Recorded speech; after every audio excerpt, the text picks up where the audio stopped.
വോട്ടെണ്ണൽ തുടങ്ങി അരമണിക്കൂർ കഴിയുമ്പോഴേക്കും ഒരുപക്ഷെ ചരിത്രത്തിലാദ്യം തന്നെ എന്ന് പറയാം പോസ്റ്റൽ ബാലറ്റുകൾ എണ്ണുമ്പോൾ UDF അതിശക്തമായ മുന്നേറ്റം കാഴ്ചവെക്കുകയാണ്.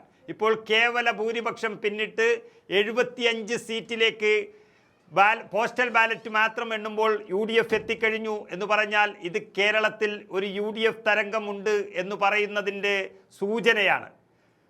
മുഖ്യമന്ത്രിയുടെ ജില്ലയായ കണ്ണൂരിൽ പോലും അതിശക്തമായ മുന്നേറ്റം കാഴ്ചവെക്കാൻ UDFന് കഴിഞ്ഞു എന്നുള്ളതാണ് ആദ്യ സൂചനകൾ നൽകുന്നത്.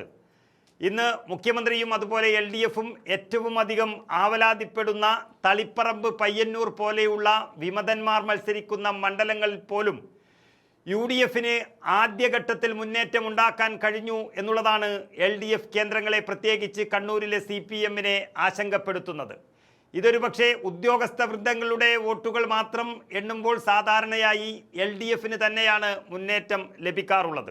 പോസ്റ്റൽ ബാലറ്റിൽ ഉണ്ടാകാറുള്ളത് നമുക്കിതിന് മുമ്പ് കഴിഞ്ഞ തെരഞ്ഞെടുപ്പുകളിലെല്ലാം വ്യക്തമായതാണ്.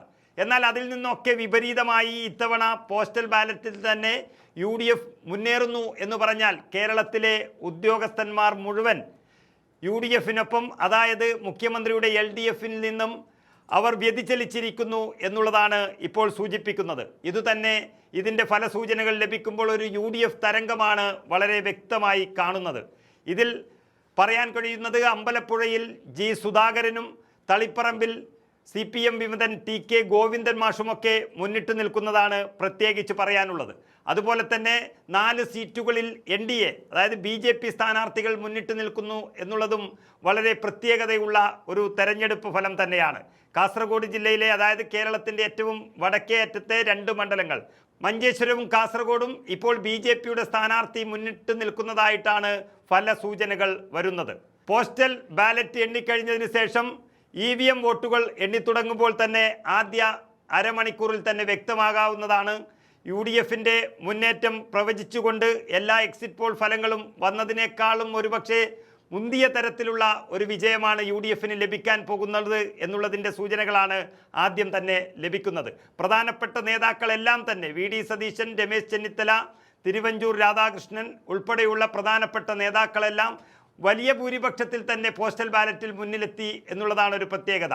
UDF കേന്ദ്രങ്ങളിൽ, പ്രത്യേകിച്ച് UDFൻ്റെ പ്രധാനപ്പെട്ട സ്ഥാനാർത്ഥികൾക്ക് ഒന്നും തന്നെ ഒരു പരീക്ഷണത്തിനോ അല്ലെങ്കിൽ ഒരു ബലാബലത്തിനോ നിൽക്കേണ്ടി വന്നിട്ടില്ല എന്നുള്ളതാണ് സൂചന ലഭിക്കുന്നത്. പേരാവൂരിൽ KPCC അധ്യക്ഷൻ മുന്നിട്ട് നിൽക്കുന്നു എന്നുള്ള വാർത്തകളും പുറത്തു വരുന്നു.